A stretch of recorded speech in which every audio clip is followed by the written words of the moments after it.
ជំពូក13ការកំពុងតែចេញពីព្រះវិហារមកនោះពួកសិស្សទ្រូម្នាក់ទូលថា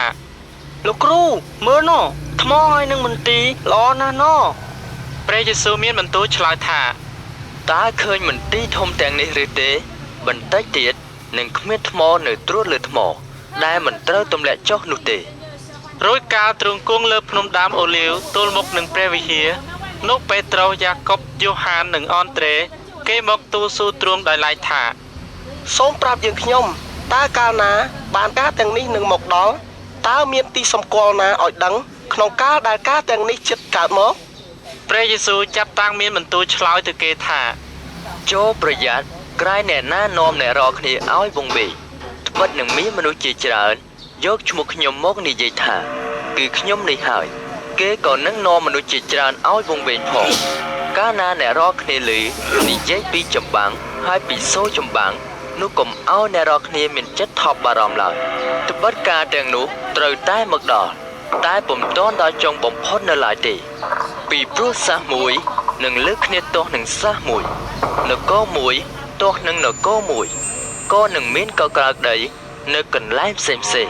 ហើយនឹងមានអំណត់និងចលាចលកើតឡើងនេះជាដើមចមនៃសេចក្តីទុក្ខវេទនាទេប៉ុន្តែឲ្យអ្នករាល់គ្នាប្រយ័ត្នខ្លួនពីព្រោះគេនឹងបញ្ជូនអ្នករាល់គ្នាទៅឯក្រុមជំនុំគេនឹងវាយអ្នករាល់គ្នានៅក្នុងសាលាប្រជុំហើយនាំទៅចំពោះចៅហ្វាយខេត្តនិងស្ដេចដោយព្រោះខ្ញុំទុកជាទីបន្ទាល់ដល់លោកទាំងនោះ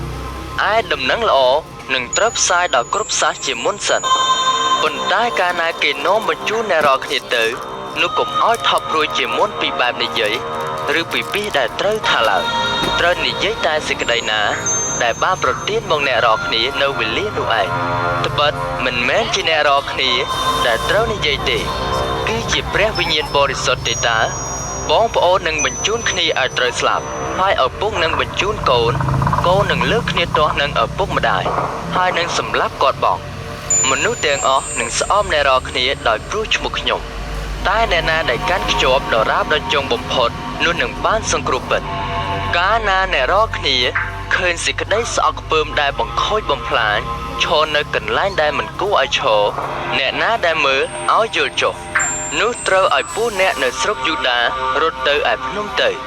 កុំឲ្យអ្នកណាដែលនៅលើដំបូលផ្ទះចុះមកក្នុងផ្ទះឬចូលទៅយកអ្វីចេញពីផ្ទះក៏កុំឲ្យអ្នកដែលនៅស្រែចម្ការត្រឡប់មកវិញនឹងយកសម្លៀកបំពាក់ខ្លួនឡើយនៅគ្រានោះស្ត្រីណាដែលមានផ្ទៃពោះនិងស្ត្រីណាដែលបំបើកូននឹងវេទនាណាស់ត្រូវឲ្យអធិដ្ឋានសូមកុំឲ្យត្រូវរត់នៅរដូវរងាឡើយត្បិតនៅគ្រានោះនឹងមានសេចក្តីវេទនាខ្លាំងណាស់ដល់ម្លេះបានជាតាំងពីកំណើតលោកីដែលព្រះទ្រង់បានបង្កើតដល់រាបដល់សពថ្ងៃនេះមិនដែលមានយ៉ាងដូច្នោះទេហើយទៅមុខក៏មិនដែលមានផងបើព្រះអម្ចាស់មិនបានបន្ថយថ្ងៃទាំងនោះឲ្យខ្លីនោះគ្មានមនុស្សណាបានសង្គ្រោះទេប៉ុន្តែទ្រង់បានបន្ថយថ្ងៃទាំងនោះដោយព្រោះពួកអ្នកដែលទ្រង់បានរើសតាំងនៅគ្រានោះបើមានអ្នកណាប្រាប់អ្នករាល់គ្នាថាមើលព្រះគ្រីស្ទគង់នៅទីនេះឬថាមើលទ្រង់គង់នៅទីនោះកុំឲ្យជាឡើយត្បិតនឹងមានព្រះគ្រីស្ទខ្លែងហើយហោរាខ្លែងកើតឡើងគេនឹងធ្វើទីសម្គាល់ព្រមទាំងការអស្ចារ្យដើម្បីនឹងនាំទាំងពួកអ្នករើសតាំងឲ្យវង្វេងផងបើសិនជាបានចូលអ្នករាល់គ្នាប្រុងប្រយ័ត្នឲ្យមែនទេមើលខ្ញុំបានប្រាប់អ្នករាល់គ្នាគ្រប់ទាំងអស់ជាមុនហើយប៉ុន្តែនៅគ្រាក្រោយសេចក្តីវេទនានោះថ្ងៃនឹងទៅជាងងឹតខែនឹងលែងភ្លឺអស់ទាំងផ្កាយនៅលើមេឃនឹងធ្លះចុះហើយអស់ទាំងអំណាចនៅលើមេឃនឹងត្រូវកក្រើក្រំពើនោះគេនឹងឃើញកូនមនុស្សមកក្នុងពពកមានទាំងប្រជាស្ដាជាខ្លាំងនិងសេរីល្អផងហើយលោកនឹងចាត់ពួកទេវតាឲ្យទៅប្រមូលពួកដែលបានរើសតាំងមកពីទិសទាំង4តាំងពីទីបំផុតនៃផែនដីម្ខាងរហូតដល់ទីបំផុតនៃផ្ទៃមេឃប៉ុន្តែត្រូវរៀនសេចក្តីប្រៀបប្រដូចពីដើមល្វាចុះគឺកាលណាមេឃវាត្រឡប់ជាទុនហើយស្លឹកក៏ពេចឡើងនោះអ្នករាល់គ្នាដឹងថារដូវក្តៅជិតដល់ហើយក៏បែបដូច្នោះដែរកាលណាឃើញការទាំងនោះកើតមកនោះត្រូវដឹងថាកូនមនុស្សជិតដល់ហើយក៏នៅមាត់ទ្វារផងខ្ញុំប្រាប់អ្នករាល់គ្នាជាប្រកាសថា មនុស្សដំណរនេះនឹងពុំទាន់កន្លងហួសបាត់ទេតើតែគ្រប់ការទាំងនោះបានកើតមកផ្ទៃមេឃហើយផែនដីនឹងកន្លងបាត់ទេតែពីខ្ញុំនឹងមិនដែលកន្លងបាត់ឡើយឯត្រង់ថ្ងៃនិងពេលកំណត់នោះគ្មានអ្នកណាដឹងបានទេទោះទាំងពូទេវតាដែលនៅស្ថានសួគ៌ឬព្រះរាជបុត្រាក៏មិនជ្រាបដែរជ្រាបតែព្រះវរបិតាប៉ុណ្ណោះចូលប្រុងប្រយ័ត្នឲ្យចាំយាមឲ្យអធិដ្ឋានផងត្បិតអ្នករាល់គ្នាមិនដឹងពេលកំណត់នោះទេនេះដូចជាមនុស្សម្នាក់ដែលចាស់ចោលផ្ទះចេញពីស្រុកទៅទីឆ្ងាយក៏ប្រគល់អំណាចដល់ពូបាវព្រាវ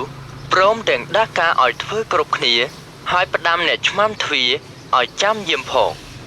ដូច្នេះចូលចាំយាមចុះត្បិតមិនដឹងជាវេលាណាដែលម្ចាស់ផ្ទះនឹងមកវិញទេទោះបើល្ងាចកណ្ដាលអាត្រៀតពេលមាន់រងាវឬព្រឹកក្តីក្រែងលោលោកមកដល់ភ្លាមឃើញអ្នករាល់គ្នាកំពុងតែដេកលក់ឯសេចក្តីដែលខ្ញុំប្រាប់ដល់អ្នករាល់គ្នានេះនោះខ្ញុំក៏ប្រាប់ដល់មនុស្សទាំងអស់ដែរគឺថាចូលចាំយាមចុះ